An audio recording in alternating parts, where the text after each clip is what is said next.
যুদ্ধবিধ্বস্ত সুদানে দীর্ঘ ১৯ বছর নিঃসঙ্গ জীবন কাটানো এক বাংলাদেশি সেনাবাহিনীর সহায়তায় দেশে ফিরেছেন। ২রা নভেম্বর রবিবার বাংলাদেশ আর্মির ফেসবুক পেজ থেকে এ তথ্য নিশ্চিত করা হয়েছে। সেনাবাহিনীর ওই পোস্টে বলা হয়, সুদানের যুদ্ধবিধ্বস্ত অঞ্চলে দীর্ঘ ১৯ বছর ধরে নিঃসঙ্গ জীবনযাপন করা এক বাংলাদেশি নাগরিক মোহাম্মদ মইনুল হক অবশেষে বাংলাদেশ সেনাবাহিনীর সহায়তায় আজ মাতৃভূমির মাটিতে পা রাখলেন, ফিরলেন তার আপন ঠিকানায়, তার প্রিয় পরিবারের কাছে। ২০২২ সাল থেকে জাতিসংঘ শান্তিরক্ষা mission United Nations Interim Security Force of আবিতে বাংলাদেশের একটি ব্যাটালিয়ন মোতায়েন রয়েছে। ওদের স্বপ্ন পূরণে পাশে থাকতে পেরে আমরা গর্বিত।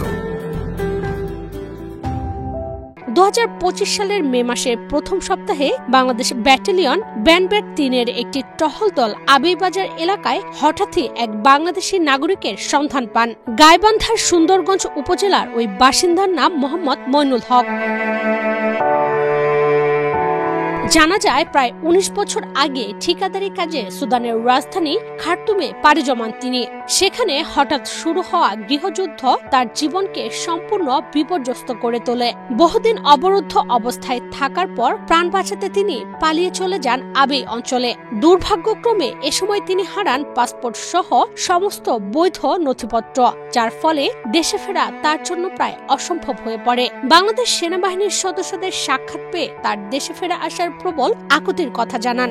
খার্তুম থেকে এখানে অনেক কষ্ট করে আসছি, ওখানে পাকিস্তানি সেনাবাহিনীর আছে, ওদের সাথে দেখা হয়েছিল আমার।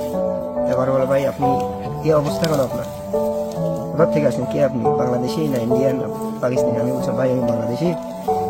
তা আমি তো যুদ্ধ থেকে আসছি, এখানে যে অবস্থায় ছিলাম বন্দি ছিলাম আর কি। ওনারা বললো, ভাই তা আপনার এখানে বাংলাদেশি সেনাবাহিনীরা আছে আবিআইতে। আসার পর তো বাংলাদেশ সেনাবাহিনীর সাথে দেখা হলো। ওনার নাম ছিল আশফাক। ওনার দেখানো, ওনার আমি খুলে বললাম, তো উনি আমার ছবি টবি উঠাইলো। উঠাবার পর তা আমি তো জানি না কি যুদ্ধ লাগবে এখানে।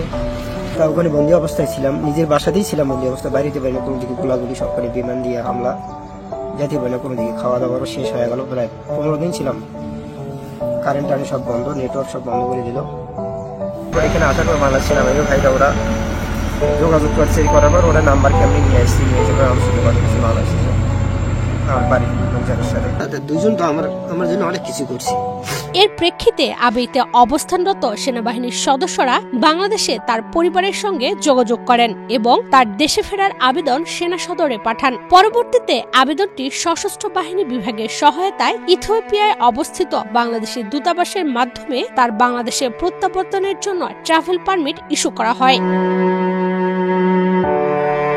এছাড়াও তার আর্থিক অবস্থা বিবেচনা করে দূতাবাস থেকে তার বাংলাদেশে ফেরার বিমান ভাড়া এবং আনুষঙ্গিক আর্থিক সহায়তা দেওয়া হয়। এরপর গত ২৯ অক্টোবর ২০২৫ তারিখে সেনাবাহিনীর সার্বিক তত্ত্বাবধানে আবিই থেকে রওনা হয়ে আজ হযরত শাহজালাল আন্তর্জাতিক বিমানবন্দরে পৌঁছান তিনি। দীর্ঘদিন পর পরিবারের সদস্যদের সাথে মিলিত হয়ে মইনুল হক আবেগাপ্লুত হয়ে পড়েন। বিমানবন্দরে নামার পর স্বজনদের জড়িয়ে ধরে কান্নায় ভেঙে পড়েন তিনি। সৃষ্টি হয় এক আবেগময় পরিবেশ।